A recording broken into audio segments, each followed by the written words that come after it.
ದ್ವೈಪಾಯನಂ ವಂದೇ ಕೃಷ್ಣಂ ದ್ವೈಪಾಯನಂ ವಂದೇ ಕೃಷ್ಣಂ ವಂದೇ ಪೃಥಾಸುತಂ ಕೃಷ್ಣಂ ವಂದೇ ಪೃಥಾಸುತಂ. ನಾವೆಲ್ಲ ಭಕ್ತಿ ವಿಜಯ ಅನ್ನುವ ಸರಣಿಯಲ್ಲಿ ಎಲ್ಲ ಭಕ್ತರ ಕಥೆಯನ್ನು ಕೇಳಿಸ್ಕೊತಾ ಬರ್ತಾ ಇದ್ದೀವಿ. ಇದರಲ್ಲಿ ಒಂದು ಕಥೆ ಯಾವುದು ಅಂದರೆ, ನಾವೆಲ್ಲ ಸಾಮಾನ್ಯ ಚಿಕ್ಕ ಮಕ್ಕಳಾದಾಗಿಂದನೂ ಕೇಳಿರುವಂಥ ಹಾಡು, ಪಲುಕೆ ಬಂಗಾರಮಾಯಣ ಕೋದಂಡ ರಾಮ. ಈ ಹಾಡಂತೂ ನಾವೆಲ್ಲರೂ ಕೇಳಿಸ್ಕೊಂಡಿರ್ತೀವಿ, ಎಲ್ಲಾದರೂ ಒಂದು ಕಡೆ ಕೇಳಿಸ್ಕೊಂಡಿರ್ತೀವಿ. ಆಮೇಲೆ ಎಂಥ ರುಚಿ ರಾಮನಾಮ ಅಂತ ಈ ಹಾಡುಗಳೆಲ್ಲ ಕೇಳಿಸ್ಕೊಂಡಿದ್ದೀವಿ. ಈ ಹಾಡು ನಮಗೆ ಕೊಟ್ಟಿರುವಂಥ ಭದ್ರಾಚಲ ರಾಮದಾಸರ ಚರಿತ್ರೆಯನ್ನು ನಾವು ಇವತ್ತು ಕೇಳಿಸ್ಕೊಳ್ಳೋಣ. ಈ ರಾಮದಾಸರು ಯಾರು, ಎಲ್ಲಿಂದ ಬಂದರು, ಮತ್ತು ಅವರು ನಮಗೆ ಈ 200ಗಿಂತ ಹೆಚ್ಚು ಕೀರ್ತನೆಗಳನ್ನು ಕೊಟ್ಟಿದ್ದಾರೆ. ಆ ಎಲ್ಲ ಕೀರ್ತನೆಗಳು ರಾಮನ ಸುತ್ತನೇ ಆವರಿಸಿರೋದು. ಎಲ್ಲ ರಾಮನನ್ನು ಹೊಗಳೋದು, ರಾಮನನ್ನು ತೆಗಳೋದು ಕೂಡ ಇದೆ ಅದರಲ್ಲಿ. ರಾಮನನ್ನು ಅವರು ಕೇಳೋದು, ನನಗೆ ನೀನು ಯಾಕೆ ಕಷ್ಟ ಕೊಡ್ತಾ ಇದೆಯಾ ಅಂತೆಲ್ಲ ಕೇಳೋದು. ಅಂಥ ಭಕ್ತ ರಾಮದಾಸ, ಅವನಿಗೂ ಕೂಡ ಕಾರಾಗೃಹ ವಾಸವಾಗತ್ತಂತೆ. 12 ವರ್ಷ ಕಾರಾಗೃಹದಲ್ಲಿರ್ತಾರೆ. ಯಾಕೆ? ಈ ಕಥೆಯನ್ನು ನಾವು ತಿಳ್ಕೋಬೇಕು. ಮತ್ತು ಇವಾಗ ನಾವು ನೋಡ್ತಾ ಇರೋ ಭದ್ರಾಚಲನೂ ಇದು ಯಾವ ಜಾಗ ಇದೆ, ತೆಲಂಗಾಣ. ಈಗ ಆಂಧ್ರ ಮುಂಚೆ, ಈಗ ತೆಲಂಗಾಣದಲ್ಲಿ ಏನಿದೆ, ಅದು ಹೇಗೆ ಅಲ್ಲಿ ಭದ್ರಾಚಲ ರಾಮದಾಸರು ಕಟ್ಟಿರುವಂಥ ದೇವಸ್ಥಾನ ಹೇಗೆ ಬಂತು, ಮತ್ತು ಅಲ್ಲಿ ಯಾಕೆ ಈಗಲೂ ಕೂಡ ವೈಕುಂಠ ರಾಮ ಅಂತ ಅದನ್ನು ಕರೀತಾರೆ. ಅಲ್ಲಿರೋ ರಾಮನನ್ನು ವೈಕುಂಠ ರಾಮ ಅಂತ ಕರೀತಾರೆ, ಮತ್ತು ಅದು ಮೋಕ್ಷ ರಾಮ ಅಂತಲೂ ಕರೀತಾರೆ, ಮತ್ತು ಆತ್ಮಾರಾಮ ಅಂತಲೂ ಕರೀತಾರೆ. ಆ ರಾಮ ಯಾರು, ಅಲ್ಲಿ ಕೂತಿರುವಂಥ ರಾಮನ ವಿಶೇಷತೆ ಏನು, ಮತ್ತು ಅದನ್ನು ಹೇಗೆ ನಮ್ಮ ರಾಮದಾಸರು ಕಟ್ಟಿದ್ರು ಅನ್ನೋ ಕಥೆಯನ್ನು ನಾವು ಇವತ್ತು ತಿಳ್ಕೊಳ್ಳೋಣ. ಈ ರಾಮದಾಸರು ಯಾರು, ಎಲ್ಲಿಂದ ಬಂದರು ಅಂದರೆ, ಒಬ್ಬರು ದಂಪತಿಗಳು ಒಂದು ನೆಲಕೊಂಡಪಳ್ಳಿ ಅಂತ ಒಂದು ಜಾಗ, ಅದು ಆಗಿನ ಆಂಧ್ರದಲ್ಲಿ ಇದ್ದರು. ಅವರು ರಾಮರ ಭಕ್ತರು, ಅತಿಯಾಗಿ ರಾಮನನ್ನು ಸ್ಮರಿಸ್ತಾ ಇದ್ರು. ಅವರು ಭಕ್ತಿಯಿಂದ ಬೇಡ್ಕೊಂಡು ಅವ್ರಿಗೆ ಹುಟ್ಟಿದ ಮಗು ಈ ರಾಮದಾಸ. ಅವರ ನಿಜವಾದ ಹೆಸರು ಏನು ಅಂದರೆ ಗೋಪಣ್ಣ ಅಂತ. ಅವರ ಹೆಸರು ಗೋಪಣ್ಣ ಅಂತ ನಾಮಕರಣ ಮಾಡಿದರು. ಆ ಗೋಪಣ್ಣನ ಕೂಡ ಮಗುವಾದಾಗಿಂದನೂ ಅವನಿಗೆ ರಾಮನಾಮನ ಜಪ, ರಾಮನ ಕೀರ್ತನೆಗಳು ಅವ್ರ ಮನೆಯಲ್ಲೆಲ್ಲ ಏನು ನಡೀತಾ ಇತ್ತು, ಮನೆಯಲ್ಲಿ ಹೇಗೆ ನಡೆಯುತ್ತೆ ಅದೇ ಮಕ್ಕಳಿಗೂ ಬರುತ್ತೆ. ಆ ರೀತಿ ಆ ಮಗುಗೂ ಕೂಡ ರಾಮನ ಮೇಲೆ ಭಕ್ತಿ ಹೆಚ್ಚಾಗಿತ್ತಂತೆ. ಅವರು ಅಲ್ಲಿ ಹುಟ್ಟಿದ್ರಿಂದ ಅವರಿಗೆ ಕಾಂಚರಲ ರಾಮ ಗೋಪಣ್ಣ ಅಂತ ಹೆಸರು. ಕಾಂಚರಲ ಗೋಪಣ್ಣ ಅಂತ ಹೆಸರು. ಹೀಗೆ ಗೋಪಣ್ಣ ದೊಡ್ಡವರಾದಾಗ ಅವ್ರಿಗೆ ಮದುವೆ ಮಾಡಬೇಕು ಅಂತ ಒಂದು ಹೆಣ್ಮಗುವನ್ನು ನೋಡಿ ಮದುವೆ ಮಾಡ್ತಾರೆ. ಅವ್ರ ತಂದೆ, ಗೋಪಣ್ಣನ ತಂದೆ ತುಂಬ ಧಾರ್ಮಿಕರು, ಮತ್ತು ತುಂಬ ದಾನ ಮತ್ತು ಪೂಜಾ ಇವೆಲ್ಲ ನಡೆಸ್ತಾ ಇದ್ರಂತೆ. ಹೀಗೆ ನಡೆಸ್ತಾ ಅವರಲ್ಲಿ ಏನಾಯಿತು, ಸ್ವಲ್ಪ ಧನದ ಕೊರತೆ ಆಯಿತು. ಆ ಧನದ ಕೊರತೆ ಆಯ್ತಲ್ಲ ಅಂತ ಹೇಳಿ ಈ ಗೋಪಣ್ಣನಿಗೆ ಯಾವುದಾದ್ರೂ ಒಂದು ಒಳ್ಳೆಯ ಕಡೆ ಕೆಲಸ ಸಿಗಬೇಕು ಅಂತೇಳಿ ಅಕ್ಕಣ್ಣ ಮದ್ದಣ್ಣ ಅಂತ ಅವರ ಮಾವ, ಅಂದರೆ ಗೋಪಣ್ಣನ ಮಾಮ, ಅವರ ಹತ್ರ ಹೋಗಿ, ಅವರು ಗೋಪಣ್ಣನ ಮಾಮ ಏನು ಮಾಡ್ತಾಯಿದ್ರು, ಅವರು ತಾನಾ ಶಾ ಅನ್ನೋ ಒಬ್ಬ ಗೋಲ್ಕೊಂಡದಲ್ಲಿದ್ದ ಒಬ್ಬ ಮುಸಲ್ಮಾನ ರಾಜ, ಅವನ ಹತ್ರ ಕೆಲಸ ಮಾಡ್ತಾಯಿದ್ರು. ಅವನ ಹತ್ರ ಹೋಗ್ಬಿಟ್ಟು ಇವರು ಕೇಳ್ತಾರಂತೆ, ನೋಡು ನನ್ನ ಮಗನಿಗೆ ಏನಾದರೂ ಕೆಲಸ ಕೊಡಿಸು ಅಂತ ಗೋಪಣ್ಣನ ತಂದೆ ಕೇಳ್ಕೊತಾರೆ. ಆಗ ಅವರಿಬ್ಬರು ಅಕ್ಕಣ್ಣ ಮದ್ದಣ್ಣ ಅನ್ನೋರು ತುಂಬ ನಿಷ್ಠೆಯಿಂದ ಕೆಲಸ ಮಾಡ್ತಾರೆ ಅಂತ ತಾನಾಶಾ ಇವನಿಗೆ, ರಾಜನಿಗೆ ಇವ್ರ ಮೇಲೆ ತುಂಬ ನಂಬಿಕೆ ಇತ್ತು. ಇವರು ರೆಫರ್ ಮಾಡ್ತಾ ಇದ್ದಾರೆ. ಈಗಲೂ ಗೊತ್ತು ನಿಮಗೆ, ಕೆಲವರು ರೆಫರೆನ್ಸಸ್ ಮಾಡಿದ್ರೆ ಇವರು ನಿಜವಾದ ಮನುಷ್ಯರು, ಇವ್ರು ರೆಫರ್ ಮಾಡಿದ್ರೆ ಸರಿಯಾಗಿರೋರೇ ಸಿಗ್ತಾರೆ, ಸರಿಯಾಗಿರೋರಿಗೆ ಹೇಳ್ತಾರೆ ಅಂತ ಹೇಳಿ. ಯಾವಾಗ ಇವ್ರು ರೆಫರ್ ಮಾಡ್ತಾ ಇದ್ದಾರೆ ಅಂದಾಗ, ಸರಿ ಇವ್ನಿಗೆ ಕೆಲಸ ಕೊಡ್ತೀನಿ ಅಂತ ಹೇಳಿ ಅವ್ರಿಗೆ ಒಂದು ರೆವಿನ್ಯೂ ಕಲೆಕ್ಟರ್ ಅಂದರೆ ತಹಸೀಲ್ದಾರ್ ಹುದ್ದೆಗೆ ನೇಮಿಸ್ತಾರಂತೆ. ಎಲ್ಲಿ ಅಂದರೆ ಅದು ಒಂದು ಸ್ಥಳ, ಅಲ್ಲೊಂದು ಈ ಗೋಲ್ಕೊಂಡ ಹತ್ತಿರದಲ್ಲೇ, ಗೋಲ್ಕೊಂಡ ಹೈದರಾಬಾದಲ್ಲೇ ಇಟ್ಟಿದ್ದು, ಗೋಲ್ಕೊಂಡ ಹತ್ತಿರದಲ್ಲೇ ಒಂದು ಸ್ಥಳ. ಅಲ್ಲಿಗೆ ಅವರಿಗೆ ರೆವಿನ್ಯೂ ಕಲೆಕ್ಟರ್ ಆಗಿ, ತಹಸೀಲ್ದಾರ್ ಆಗಿ ನೇಮಕ ಮಾಡ್ತಾರೆ. ಈ ಗೋಪಣ್ಣ ಮತ್ತು ಅವನ ಹೆಂಡತಿ ಆ ಜಾಗಕ್ಕೆ ಬರ್ತಾರೆ. ಅವ್ರಿಗೆ ವಾಸಸಿಕ್ಕೆ ತುಂಬ ಒಳ್ಳೆ ಮನೆ, ಎಲ್ಲ ಸೌಕರ್ಯತೆ, ಎಲ್ಲ ಏನೇನು ಬೇಕು ಅದೇ ಇವಾಗ ನಾವೇನು ಹೇಳ್ತೀವಿ, ನಮಗೆಲ್ಲ ಏನೇನು ಪರ್ಕ್ಸ್ ಕೊಡಬೇಕೋ ಅದೆಲ್ಲ ಪರ್ಕ್ಸ್ ಕೊಟ್ಟಿದ್ರು.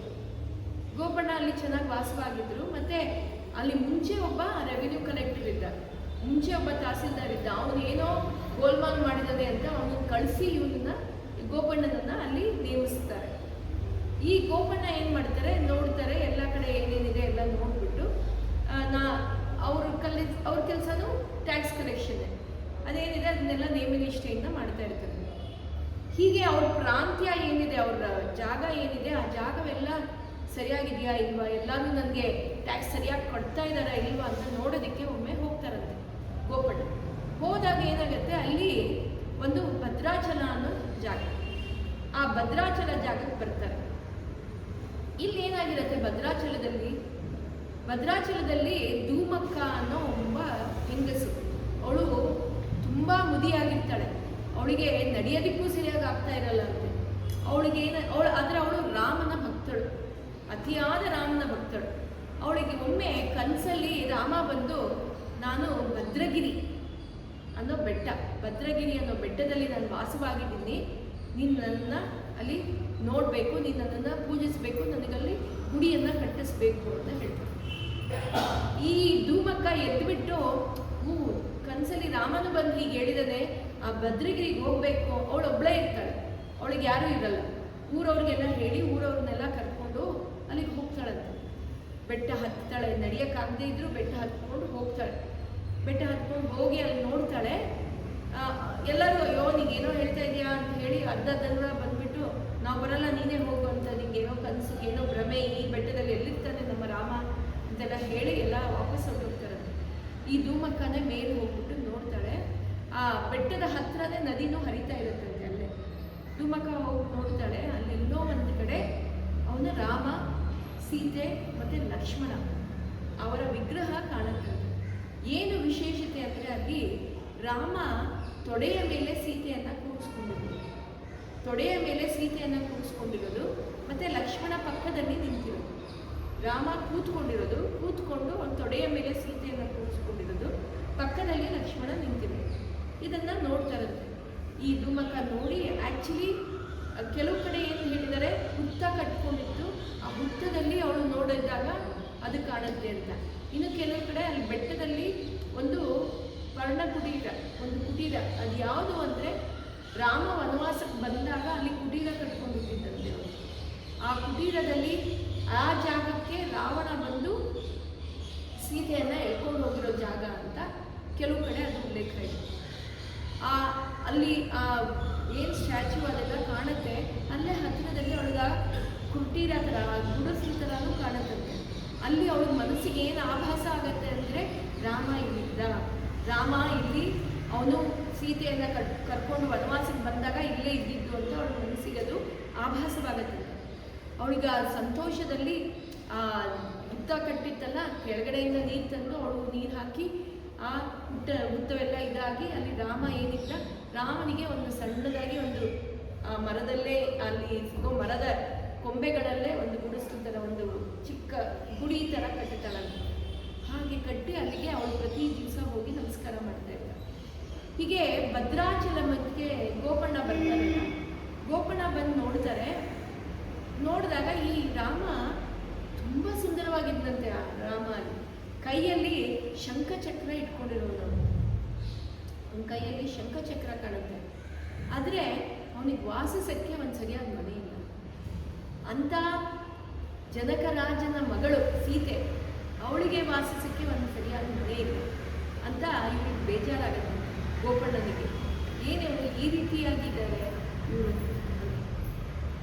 ಆ ಧೂಮಕ್ಕ ಕೇಳಿದ್ದಕ್ಕೆ, ನನ್ನ ಕೈಯಲ್ಲಿ ಎಷ್ಟಾಗತ್ತೆ, ನನಗೆ ಹೇಳಿದರೆ ಗುಡಿಸ್ತಾರೆ, ಇದು ದೇವಸ್ಥಾನ ಕಟ್ಟಿಸ್ಬೇಕು ಅಂತ ನನ್ನ ಕೈಯಲ್ಲಿ ಎಷ್ಟಾಗುತ್ತೋ ಅಷ್ಟು ನಾನು ಸೇವೆ ಮಾಡ್ತಾ ಇದ್ದೀನಿ ಅಂತ ಆಕೆ ಹೇಳ್ತಾಳಂತೆ. ಗೋಪಣ್ಣನಿಗೆ ಮನಸ್ಸು ಚಂಚಲ ಆಗುತ್ತೆ, ಏನು ಮಾಡಬೇಕು ಏನು ಮಾಡಬಾರ್ದು, ಏನಾದರೂ ಮಾಡಬೇಕಿದ್ದಕ್ಕೆ ಅಂತ ಯೋಚನೆ ಮಾಡ್ಕೊಂಡು ವಾಪಸ್ ಬರ್ತಾರೆ. ಆ ರಾತ್ರಿ ಏನಾಗತ್ತಂತೆ, ಜೋರು ಅಲ್ಲೇ ವಾಸವಾಗಿರ್ತಾರೆ ಭದ್ರಾಚಲದಲ್ಲೇ, ಜೋರು ಮಳೆ ಬರುತ್ತೆ. ಜೋರು ಮಳೆ ಬಂದಾಗ ಈ ಧೂಮಕ್ಕ ಏನು ಮಾಡ್ತಾಳಂತೆ, ಅಯ್ಯೋ ನನ್ನ ರಾಮ ಅಲ್ಲಿ ನೆನೀತಾ ಇದ್ದಾನೆ ಅಂತ ಹೇಳ್ಬಿಟ್ಟು ಅವಳು ಮನೆಯ ಛಾವಣಿ ಏನಿದೆ ಆ ಛಾವಣಿಯನ್ನು ಎತ್ಕೊಂಡು ಹೋಗಿ ಅಲ್ಲಿ ಹಾಕಬೇಕು ಅಂತ ಆ ಮಳೆಯಲ್ಲೇ ಅದನ್ನೆಲ್ಲ ತೆಗಿತಾ ಇರ್ತಾರಂತೆ. ವಯಸ್ಸಾಗೋಗಿದೆ ಹೆಂಗಸು. ಹಾಗೆ ಅವಳು ಹೋಗಿ ಅಲ್ಲಿ ಹಾಕಕ್ಕೆ ಹೋದಾಗ ಅವಳಿಗೆ ಆ ಥಂಡಿಗೆ ಜ್ವರ ಬಂದ್ಬಿಡುತ್ತೆ. ಎಲ್ಲರೂ ಹೇಳ್ತಾರೆ ದುಮ್ಮಕ್ಕಂಗೆ ಜ್ವರ ಬಂದಿದೆ ಅಂತ ಹೇಳಿ. ಆಗ ಎಲ್ಲರೂ ಮಾತಾಡ್ತಾ ಇದ್ದಾರೆ ಅಂತ ರಾಮದಾಸನಿಗೂ ಕೇಳಿಸಿ, ಅವ್ರ ಹೆಸರು ಇದು ರಾಮದಾಸ ಆಗಿರಲ್ಲ, ಗೋಪಣ್ಣನಿಗೆ ಕೇಳಿಸಿ ಕೇಳಿ ಅವರು ಬರ್ತಾರಂತೆ ಅಲ್ಲಿ. ಅವ್ರು ಬಂದು ನೋಡ್ತಾರೆ, ಈಕೆ ಅವಳ ಮನೆಯ ಛಾವಣಿ, ಅವಳೇ ಒಂದು ಸಾಧಾರಣ ಗುಡಿಸಲಲ್ಲಿ ಇರ್ತಾಳೆ. ಅವಳ ಮನೆಯ ಛಾವಣಿ ಏನಿದೆ ಆ ಛಾವಣಿನ ಎತ್ಕೊಂಡೋಗಿ ರಾಮನಿಗೆ ಹಾಕಬೇಕು ಅಂತ ಇವಳಿಗೆ ಇಷ್ಟು ಭಕ್ತಿ ಇದೆಯಲ್ಲ, ಇಷ್ಟು ಭಾವ ಇದೆಯಲ್ಲ ಅಂತ ಹೇಳಿ. ಆಗ ಅವರು ನಾನು ಈ ತಹಸೀಲ್ದಾರ್ ಆಗಿ ಈ ರಾಮನಿಗೆ ಒಂದು ದೇವಸ್ಥಾನವನ್ನು ಕಟ್ಟಿಸ್ತೀನಿ ಅಂತ ನಿರ್ಧಾರ ಮಾಡ್ತಾರೆ. ಆ ದೇವಸ್ಥಾನ ಕಟ್ಟಿಸೋದಕ್ಕೆ ದುಡ್ಡು ತುಂಬ ಬೇಕಾಗುತ್ತೆ. ಒಂದು ದೇವಸ್ಥಾನ ನಿರ್ಮಾಣ ಮಾಡಬೇಕಂದ್ರೆ ದುಡ್ಡು, ಹಣದ ವ್ಯವಸ್ಥೆ ಎಷ್ಟು ಬೇಕು, ಆ ಹಣ ಎಲ್ಲಿಂದ ಸಿಗತ್ತೆ ಅಂತ ಯೋಚನೆ ಮಾಡ್ತಾರೆ. ಆಗ ಅವರು ರಾಮನೇ ನನಗೆ ಈ ಸಂಕಲ್ಪ ಮಾಡಿಸಿರೋದು, ಆ ರಾಮನೇ ನನಗೆ ದಾರಿ ತೋರಿಸ್ತಾನೆ ಅಂತ ಹೇಳಿ. ಆಗ ಏನು ಯೋಚನೆ ಮಾಡ್ತಾರಂತೆ, ಹೇಗೆ ನೀವೆಲ್ಲರೂ ಟ್ಯಾಕ್ಸ್ ಕಟ್ಟಿದೆ, ಎಲ್ಲ ಜನರು ಟ್ಯಾಕ್ಸ್ ಕಟ್ತಾ ಇದ್ದೀರಾ, ಹಾಗೆ ಈ ದೇವಸ್ಥಾನಕ್ಕೆ ನಮಗೆ ನೀವು ನಿಮ್ಮ ಕೈಲಾದಷ್ಟು ಸಹಾಯ ಮಾಡಬೇಕು ಅಂತ ಬೇಡಣ. ನಾವೆಲ್ಲ ಒಂದು ಗುಂಪು ಕಟ್ಕೊಂಡು ಆ ದೇವಸ್ಥಾನ ಕಟ್ಟೋದಕ್ಕೆ ನಿಮ್ಮ ಕೈಯಲ್ಲಿ ಏನು ಸಹಾಯ ಆಗುತ್ತೆ ಅದನ್ನು ಮಾಡಿ ಅಂತ ಬೇಡ್ಕೊಳ್ಳೋಣ ಜನರಿಗೆ ಅಂತ ಹೇಳ್ತಾರೆ. ಸರಿ ಅಂತ ಹೇಳಿ ಎಲ್ಲ ಅವರೊಂದು ಇಷ್ಟು ಜನ ಸೇರಿಕೊಂಡು ಎಲ್ಲ ಕಡೆ ಹೋಗಿ ಬೇಡ್ಕೊಂಡು ಹಣದ ವ್ಯವಸ್ಥೆಯನ್ನು ಮಾಡ್ಕೋತಾರೆ. ಏನೇನಾಗುತ್ತೆ ಎಲ್ಲರೂ ಆಭರಣಗಳು ಏನು ಸಿಗತ್ತೆ ಅದನ್ನೆಲ್ಲ ಕೊಟ್ರಂತೆ. ಯಾಕಂದರೆ ಉದ್ದೇಶ ಒಳ್ಳೆಯದು ಅಂತ ಹೇಳಿ ಎಲ್ಲರೂ ಕೊಟ್ಟರು. ಸರಿ ಎಲ್ಲ ತಗೊಂಡ್ಬರ್ತಾರೆ. ಅದು ಒಂದು ಅದ್ರ ಜೊತೆಲಿ ಟ್ಯಾಕ್ಸ್ ಏನಿದೆ ಆ ರೆಗ್ಯುಲರ್ ಟ್ಯಾಕ್ಸು ಕಲೆಕ್ಟ್ ಮಾಡಿರ್ತಾರೆ. ಆವಾಗ ಈ ಗೋಪಣ್ಣನವರು ಏನು ಯೋಚನೆ ಮಾಡ್ತಾರೆ, ಇದರಲ್ಲಿ ಏನು ಕಲೆಕ್ಷನ್ ಆಗಿದೆ, ಇದರಲ್ಲಿ ಏನು ಆ ರಾಜನಿಗೆ ಸೇರಬೇಕು, ಆ ತಾನಾಶ ರಾಜನಿಗೆ ಏನು ಸೇರಬೇಕು ಅದನ್ನು ಕಳಿಸ್ಬಿಟ್ಟು ಮಿಕ್ಕ ವರಾಹಗಳು ಅಂದರೆ 7 ಲಕ್ಷ ವರಾಹಗಳು ಆ ಸಮಯದಲ್ಲಿ ಕಲೆಕ್ಟ್ ಆಗಿತ್ತು. ಅದರಲ್ಲಿ 1 ಲಕ್ಷ ವರಾಹಗಳನ್ನು ರಾಜನಿಗೆ ಕಳಿಸಿ, ಇನ್ನು 6 ಲಕ್ಷ ವರಹಗಳೇನಿದೆ ಅದು ಟ್ಯಾಕ್ಸು ಇರ್ಬೋದು, ಆ 6 ಲಕ್ಷ ವರಹಗಳೇನಿದೆ ಅದನ್ನು ನಾನು ಈ ಗುಡಿ ಕಟ್ಟೋದಕ್ಕೆ ಉಪಯೋಗಿಸ್ತೀನಿ ಅಂತ ನಿರ್ಧಾರ ಮಾಡ್ತಾರೆ. ಆ 1 ಲಕ್ಷ ವರಹಗಳನ್ನು ಕಳಿಸಿ ಅಲ್ಲಿ ಅವರ ತಾನಾಶ ಅವರ ಒಪ್ಪಿಗೆ ಕೂಡ ಪಡಿಬೇಕು ಅಂತ ಯೋಚನೆ ಮಾಡಿರ್ತಾರೆ. ಯಾರನ್ನು ಕರೆಸಿ ಯಾರು ಅಂದರೆ ಹಳೆಯ ಒಬ್ಬ ರೆವಿನ್ಯೂ ಕಲೆಕ್ಟರ್ ಇರ್ತಾನಲ್ಲ, ಅವ್ರ ಚಮಚಗಳು, ಅವ್ರ ಕೆಳಗೆ ಕೆಲಸ ಮಾಡೋರು, ಅವರಿಗೆ ಅವ್ರ ಮೇಲೆ ಇಷ್ಟ. ಯಾಕಂದರೆ ಅವರು ಏನೇನೋ ದುಡ್ಡೆಲ್ಲ ಕೊಡ್ತಾ ಇದ್ರು, ಅದಕ್ಕೆ ಅವ್ರಿಗೆ ಕೈ ಕೊಟ್ಬಿಟ್ಟು ರಾಜನಿಗೆ ಕೊಟ್ಬಿಟ್ಟು ಒಪ್ಪಿಗೆ ಪತ್ರ ತಗೊಂಬ, ಸಹಿ ಮಾಡಿಸ್ಕೊಂಡು ತಗೊಂಬ ಅಂತ ಕಳಿಸ್ತಾರಂತೆ. ಇವ್ರೇನು ಮಾಡ್ತಾರೆ, ಆ ದುಡ್ಡೆಲ್ಲ ತಗೊಂಡೋಗಿ ಆ ಹಳೆ ಕಲೆಕ್ಟರ್ ಹತ್ರ ಕೊಟ್ಬಿಡ್ತಾರೆ. ಅದು ರಾಜನ ಹತ್ರ ಹೋಗೋದೇ ಇಲ್ಲ. ಮತ್ತು ಇವರು ಇಲ್ಲಿ ಕಾಯ್ತಾ ಇರ್ತಾರೆ, ಗುಡಿ ಕಟ್ಟೋದಕ್ಕೆ ಅಪ್ಪಣೆನೇ ಸಿಕ್ಕಿಲ್ಲ. ಹೀಗಿದ್ದಾಗ ಒಮ್ಮೆ ಅಲ್ಲಿಗೆ ಕಬೀರ್ ದಾಸರು ಬರ್ತಾರೆ. ಆ ಸಮಯದಲ್ಲಿ ಕಬೀರ್ ದಾಸರು ಅದೇ ಕಾಂಟೆಂಪ್ರರಿ ಆಗಿದ್ರು, ಅದೇ ಟೈಮಲ್ಲಿ ಕಬೀರ್ ದಾಸರು ಇದ್ರು. ಕಬೀರ್ ದಾಸರು ಯಾರು ನಿಮಗೆ ನೆನಪಿರಬೇಕು. ನಾರದರಿಗೆ ಕೃಷ್ಣ ಹೇಳಿದ್ದು ಏನು ಅಂದರೆ, ನನ್ನ ಭಕ್ತರೇ ಬೇರೆ ಬೇರೆ ಅವತಾರದಲ್ಲಿ ಬಂದು ನನ್ನ ಭಕ್ತಿಯ ಸಾರವನ್ನು ಜಗತ್ತಲ್ಲಿ ಸಾರ್ತಾರೆ ಅಂತ ಹೇಳಿರ್ತಾರೆ. ಹಾಗೆ ಈ ಕಬೀರ್ ದಾಸರು ಯಾರು ಅಲ್ಲ, ಶುಕಮುನಿಗಳು. ಶುಕಮುನಿಗಳು ಯಾರು? ಶುಕಮುನಿಗಳು ನೆನಪಿದೆಯಾ? ಶುಕಮುನಿಗಳು ಯಾರಿವೆ? ಎಲ್ಲರಿಗೂ ನೆನಪಿರಬೇಕು. ಹಾಂ, ಅವ್ರ ಬಗ್ಗೆ ಏನು ಹೇಳಿದ್ದೀನಿ, ಅವ್ರಿಗೆ ನಮಗೆ ಕೊಟ್ಟಿರೋದು ಯಾವುದು ಗ್ರಂಥ? ನಾವು ಕೇಳಿಸ್ಕೊಂಡಿರೋ ಭಾಗವತವನ್ನು ಶುಕಮುನಿಗಳು ಪರೀಕ್ಷಿತ್ ರಾಜನಿಗೆ ಹೇಳಿದ್ದು ಅಲ್ವಾ? ಶುಕಮುನಿಗಳೇ ಆ ಪ್ರತಿ ಭಾಗವತದ ಎಪಿಸೋಡ್ಗಳು ನಾವು ಏನು ಕೇಳಿಸ್ಕೊಂಡಿದ್ದೀವಿ ಅದು ಶುಕಮುನಿಗಳು ಪರೀಕ್ಷಿತ್ ರಾಜನಿಗೆ ಹೇಳಿದ್ದು. ಯಾಕಂದರೆ ಪರೀಕ್ಷಿತ್ ರಾಜ 7 ದಿವಸದಲ್ಲಿ ಸಾಯ್ತೀನಿ ಅಂತ ಹೇಳಿರ್ತಾರೆ. ಆದ್ದರಿಂದ ಸಾಯೋದು ಗೊತ್ತಾಗಿರುತ್ತೆ ಪರೀಕ್ಷಿತ್ ರಾಜನಿಗೆ, ಅವರಿಗೆ ಮೋಕ್ಷ ಸಿಗಬೇಕು ಅಂತ ಶುಕಮುನಿಗಳು ಆ ಕಥೆಯನ್ನು ಹೇಳಿದರು. ಅಂಥ ಶುಕಮುನಿಗಳ ಅವತಾರವೇ ಕಬೀರ್ ದಾಸರು ಅಂತ ಹೇಳ್ತಾರೆ.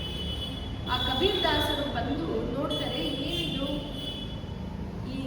ಏನು ನಡೀತಾರೆ. ಕಬೀರ್ ದಾಸರು ರಾಮನ ಪರಮ ಭಕ್ತರು ಅಂದರೆ ಎಷ್ಟು ಅಂದರೆ ಅಷ್ಟು ಭಕ್ತರವರು.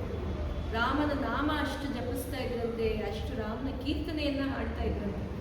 ಕಬೀರ್ ದಾಸರು ಹೇಳ್ತಾರಂತೆ, ಬಂದು ನೋಡ್ತಾರೆ ಎಲ್ಲರೂ, ಆ ರಾಮ ಹಾಗೆ ಹರ್ಕಲ್ಲು ಗುಡಿಸ್ಲಲ್ಲಿ ಇದ್ದಾನೆ, ಯಾಕೆ ಇವನಿಗೆ ಇನ್ನೂ ಗುಡಿ ಕಟ್ಟಿಲ್ಲ ಅಂತ ಕೇಳಿದಾಗ ನಾವು ಅಪ್ಪಣೆಗೆ ಕಾಯ್ತಾ ಇದ್ದೀವಿ. ಏನು ಅಪ್ಪಣೆಗೆ ಕಾಯ್ತಾ ಇದ್ದೀರಾ? ನೀವು ಕಟ್ಟೋದನ್ನು ಶುರು ಮಾಡಿ, ಇದು ಒಳ್ಳೆಯ ಕಾರ್ಯ, ಅವನೇ ಮಾಡಿಸ್ಕೋತಾನೆ, ನೀವು ಕಟ್ಟೋದಕ್ಕೆ ಶುರು ಮಾಡಿ ಅಂತ ಗೋಪಣ್ಣನಿಗೆ ಹೇಳ್ತಾರಂತೆ. ತಿಥಿ ಕೂಡ ಅವರೇ ಮುಹೂರ್ತವನ್ನು ಕೂಡಿದ್ದ, ಯಾವ ಮುಹೂರ್ತ ಯಾವ ತಿಥಿಯಲ್ಲಿ ದೇವಸ್ಥಾನವನ್ನು ಕಟ್ಟಬೇಕು ಅಂತ ಅವರೇ ಮುಹೂರ್ತವನ್ನು ತೆಗೆದುಕೊಡ್ತಾರೆ. ಅಲ್ಲಿರೋರೆಲ್ಲ ಒಬ್ಬರು ಇಬ್ಬರು ಅಬ್ಜೆಕ್ಟ್ ಮಾಡ್ತಾರೆ, ಇವರು ಮುಸಲ್ಮಾನರು, ಇವ್ರಿಗೆ ಏನು ಗೊತ್ತು.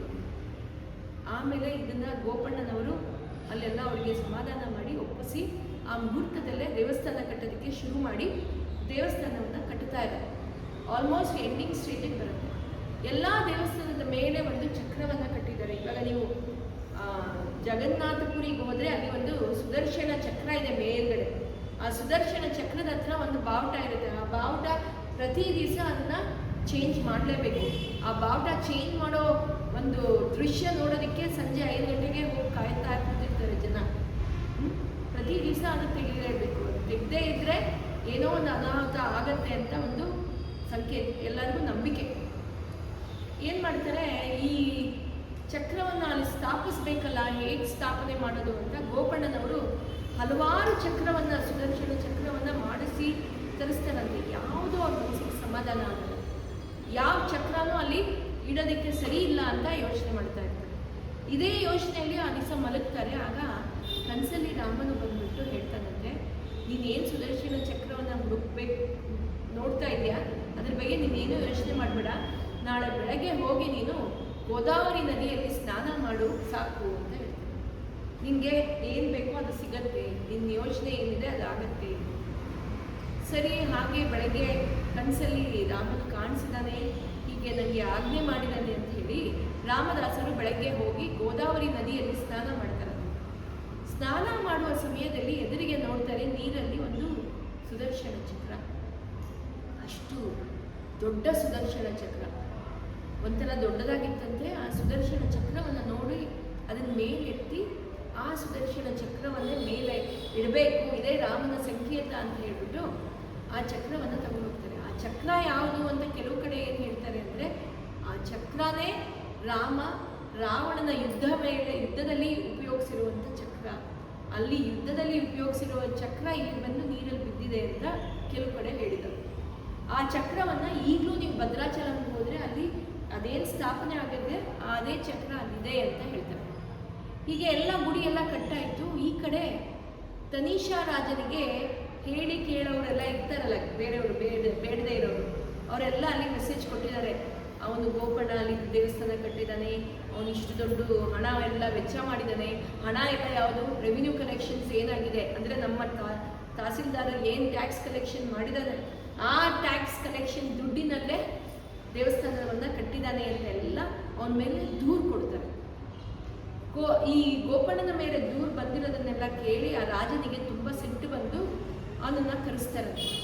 ಆ ಗುಡಿ ಇನ್ನೇನು ಕಟ್ಟಾಗಿದೆ, ಗುಡಿ ಸ್ಥಾಪನೆ ಆಗಬೇಕು, ಮುಹೂರ್ತ ತಯಾರಾಗಿದೆ, ಆ ಸ್ಥಾಪನೆ ಆಗುವ ದಿನ ಕರೆಸ್ತಾರೆ. ಈ ಕಡೆ ಗೋಪಣ್ಣ ಆ ಸ್ಥಾಪನೆ ಮಾಡೋದಕ್ಕೆಲ್ಲ ಏನು ಬೇಕು, ಮಂತ್ರಘೋಷಗಳು ಏನು ನಡಿಬೇಕು ಅದನ್ನೆಲ್ಲ, ಪೂಜೆಗಳು ಏನು ಆಗಮ ಶಾಸ್ತ್ರದಲ್ಲಿ ಏನಿದೆ ಅದನ್ನೆಲ್ಲ ನಡೆಸ್ತಾ ಇರ್ತಾರೆ. ಅದೇ ಸಮಯದಲ್ಲಿ ಗೋಪಣ್ಣನಿಗೆ ಒಂದು ಮಗ ಹುಟ್ಟಿರ್ತಾನೆ. ಅವನು ದೊಡ್ಡವನಾಗಿರ್ತಾನೆ, ರಘುನಾಥ ಅಂತ ಅವನ ಹೆಸರು. ರಘುನಾಥ ಕೂಡ ತಂದೆ ರಘುನಾಥ ನೋಡಿರ್ತಾನಂತೆ, ತಂದೆ ಮಲ್ಗೆ ಇರಲ್ಲ.